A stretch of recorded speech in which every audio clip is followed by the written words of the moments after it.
talking about is bone density, joint health, which is, again, if we survive the cancer and the heart disease, that's the deal. That's the thing that's going to get us. I wanted to ask, as a dear friend of mine came up and said, who had developed a problem up here due to cell phone radiation, that we all actually become conscious about actually turning our cell phone off and keeping it away from us. I mentioned yesterday, you remember that? That the further that darn thing is away from you, the safer you are. But if you turn it off, it's off. Yeah. So it's not going to ring. There's no interruptions. There's nothing more important than what's going to happen here in the next hour. Thank you. You came, right? You came all this way. You invested all your time, all your energy, all your money to get all the way here for an hour of time that we're going to have right now. Vital, crucial information. There's nothing that's going to come up. You don't need a little thing to vibrate next to you or that kind of deal. And by the way, for me personally, I never keep a cell phone touching me ever, off or on or any way. But if we're with that cell phone, again, keep it far away from you when you're traveling. If you have to have it on, somebody's waiting to call you or you're waiting to receive a call. And the further it is from you, the EMF decreases by the square of the distance. People are going, what does that mean? The further that thing is away from you, the better it is. All right, you guys ready to get into this? Yeah. Okay, here we go. So I've got a bunch of images. We've got some video. So this is a picture and a little image of your vertebrae. Okay, so if you look at it closely, we've got two things going on here. We've got our bone, and then we've got the joint. Then we've got our bone, then we've got our joint, then we have the bone and the joint. Now, the joints are made up of substances that are, it's very controversial, actually, what the joints are made out of. And there's no general agreement about this. So therefore, there can be no real general agreement about as to what we should be eating or putting on topically in order to nourish our joints. And I'm just going to share with you what I've learned about this, because what I've learned is very interesting about the joints because of what I've seen. And so my opinion about what the joints are made up of is very different than the conventional discourse on such matters. Is it possible that the conventional discourse on this subject might be outdated? People argue with me. They're like, no, this, that. It's like, look, man, look at the results. That's it. Like, you want to just judge by results. That conventional theory did not get us what we wanted, which is the best joints ever. Yeah. We used that in a different context when I was in college.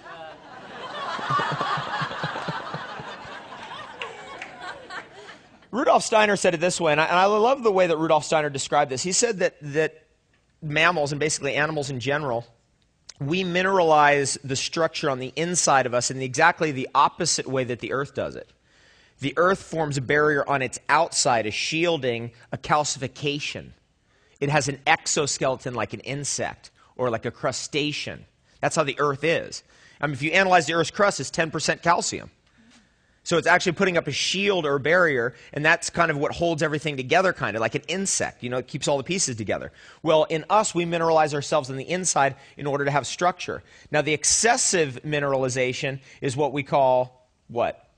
Arthritis, calcification, bursitis, bone spurs is another thing like this. And what's causing that? So I'm going to show you some images as we go through this that are going to give you some insight just by seeing it. Visualization is a huge piece of the puzzle. I briefly mentioned that last night. And we were talking about visualization. And we like Western diagnostic tools because it allows us to visualize what we're dealing with much more directly and have a much stronger ability to use our mind to heal ourselves. You know what I mean? If you know what the tumor looks like, the shape, the location, you're in a totally different boat than if you don't. If you know the name of what you're dealing with, you've got a whole different power than if you don't know the name. Okay? So I'm going to show you some images of tendinitis. I'm going to show you some images of what arthritis looks like that I think are going to improve your ability to kind of see it and then go, oh, wait, it might be something different. Now, the bone, of course, is made out of calcium phosphate primarily, but the joints, what's in that? So I'm going to give you a little bit of a list that we're going to start developing and evolving about what I've learned. The two major things I know that are involved in joint formation and healthy joints is two minerals are silica, and the second one is sulfur. Somewhere around here is this plant-derived sulfur, this MSM. Oh, there it is. This is a upgrade in the operating system. Pine resin MSM. It's made out of pine, right? That's a good product right there. If you've got joint problems, chronic inflammation, if you've got a situation where you're like feeling like, uh-oh, things aren't quite as juicy as they were, you're losing the buoyancy. What do I mean by that? That's a word that will come back over and over again. Buoyancy, it looks like this. Gravity looks like this.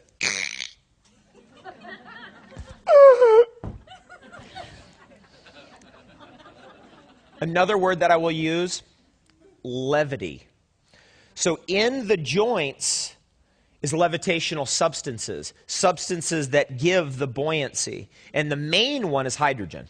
So that's number 3, silica, sulfur, hydrogen. Now, what is hydrogen?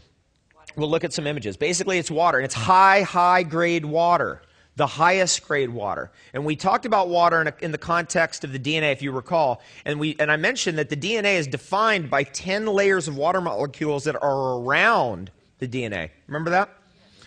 So that's the part that's unwritten. That's why we've got to have the best water we can get at all times. Now, fortunately, I was able to get the best water at all times in this last tour, and I'll tell you, that was such heaven. I'm going to show you some pictures of that. We'll see some images of some of the springs that we've gone to. Now, this is what joint problems look like. So if you have a look at these images, you can see what a normal disc is right there at the top. Then you can see degeneration.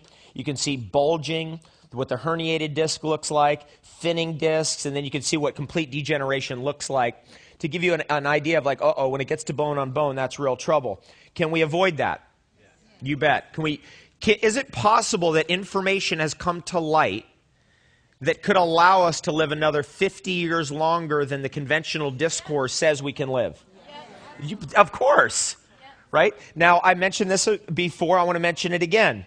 And my friend Dave Kekich, last afternoon, we were doing a little talk and an interview together. And one of the things he's onto as well is this idea, if you can just hang on here until about 2029, that's 19 years. It's very likely that there will be breakthroughs that allow you to live 50 more years. I mean, look what's going to happen here this weekend. If you just literally nest in and apply everything possible that you learned here this weekend, right, over the next 6 months, you can change your whole trajectory of your whole life, your whole aging. Everything completely can go backwards, where you're getting younger and you're going, what is going on out there? Because everybody out there, when you look at the general population, you see, my God, this is with Twinkies. You know what I mean? It's like these people are making on Twinkies. There was an article. I should have put this image in there, but it was too brutal. It was an article that was in the paper the other day, and it was about a woman who had survived to 100, and her main diet was candy bars. But it was chocolate bars. But it wasn't the good stuff. You know, and there she was, like, you know, with all her 30 chocolate bars that she eats a week, and that's her main thing in her diet. Okay, so let's look here. This is another look at our bone. So from an x-ray, you see the space where the joints go. You get an idea of what healthy bone looks like, right? These are the areas in our body that we really are concerned about, our lower extremities. These are the areas in our knees. Of course, right below that are ankles. And then the big one, of course, is our hips. I kind of briefly said it yesterday, but I'm going to say it again. The hip breaks, then the person falls, is what we're finding out is going on. There's no need for it. We figured out we get the shoes off, then we're on it. So somebody's asking me about organosilica. I got to put this out here. This is an amazing thing that showed up in my life. I was at this place called the Treehouse in Detroit. Anybody been to Detroit? Anybody ever going back?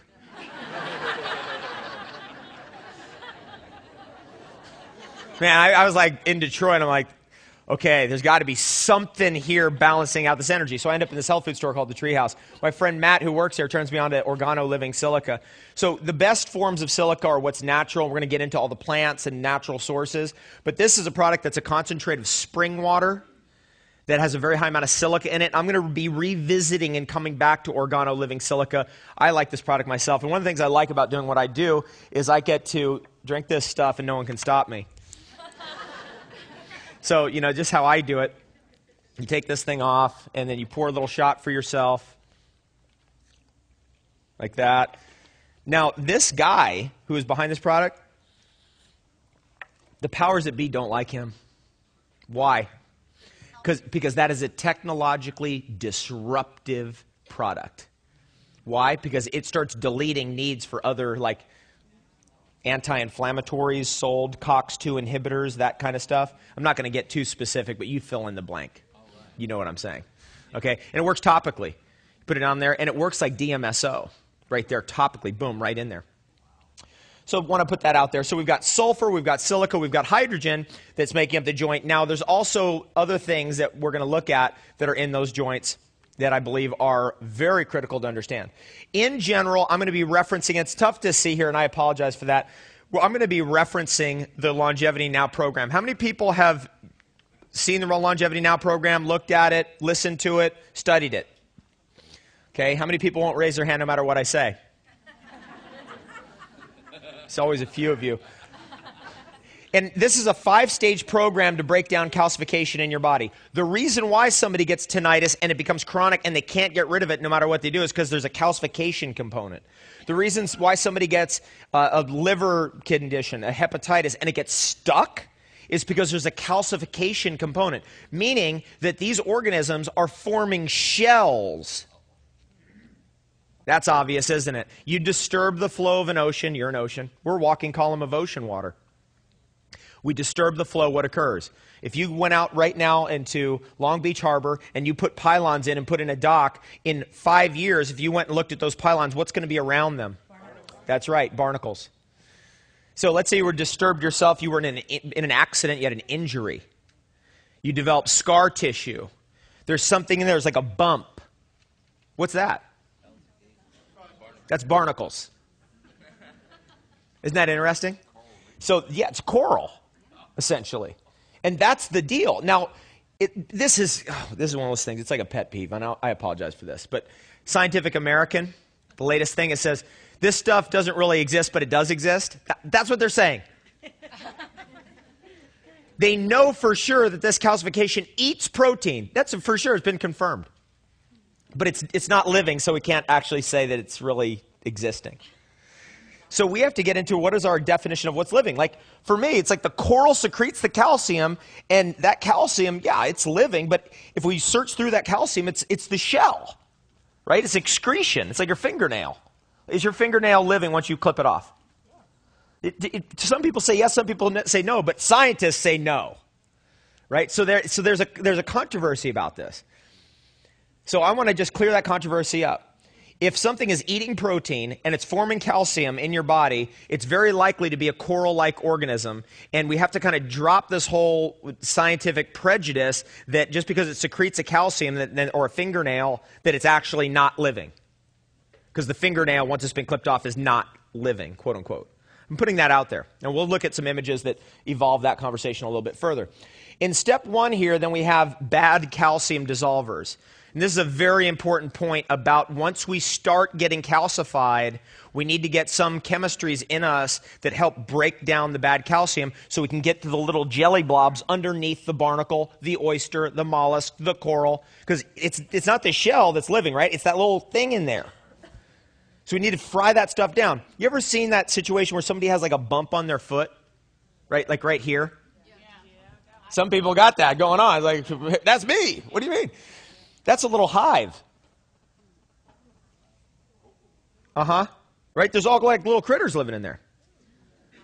And what I found out through grounding, you start grounding yourself, you start seeing that this stuff starts going down. We had a guy, right here in the front row, naturopathic doctor, with a calcification on his hand right here. And he just you grounding it to your hand right now? Right? Look at that. And so what happened to your hand once you grounded yourself a couple days ago? Within 2 days, it decreased by how much? It went from sticking out that far. I'll repeat for everybody. So he had a bump that was sticking out. It's gone down 2/3 to 3/4, and the pain was gone, he told me last night, in 15 minutes. Wow. Why? Because you're restoring the flow of electricity like you're pulling the pylon out saying, bye. You see? So suddenly they can't grip onto anything anymore because the electricity is flowing. We can take this metaphorically out pretty far. If we've closed our heart because we're angry at the world or something, then boom, we might be suspect for plaque in our coronary artery. If we've had trouble with our father, then it's going to be liver stuff, right? And calcification of the liver called, what's that? That's right. Sclerosis, cirrhosis. Sclerotic conditions is what those things are. And if we look at every condition, kidney stones, liver stones, cataracts, hard of hearing, what are we dealing with? Calcification. Cancer, tumors, it's hard. What's the hard? Yep. You see, you get the picture. Now, as a scientist, I got to look at that and go, there's something similar about these conditions. So therefore, we got to go there first and see if we can find everything that's similar and then find the Achilles heel. So that's what this is the Achilles heel. So we've got to get some of that bad calcium broken down. There's different things that do that. MSM does that. Organoliving silica does that. Megahydrate does that. I threw a megahydrate out there. You got that? Man, you are so lucky. That's my favorite thing. Yeah, I mean, that's one of those products that, like, if I run out of that, I'm like, oh, man, because that makes everything else work better. I was in Byron Bay, and there was a great dentist down there, and he brought me one of those. I was like, oh, man, you got this down here? Because you can't get this stuff across borders very easy. What else is in there? Shilajit, fulvic acid. This is stuff that fries down the bad calcium. If you Google fulvic acid, you can pull up a little report. It's called Fulvic Acid Report. I'd recommend that you read that report. If you Google around on fulvic acid, you will be, it took me years to actually find anything negative on fulvic acid. When I finally found something negative, it was a friend of mine sent it to me. She emailed me this thing, and guess what it said?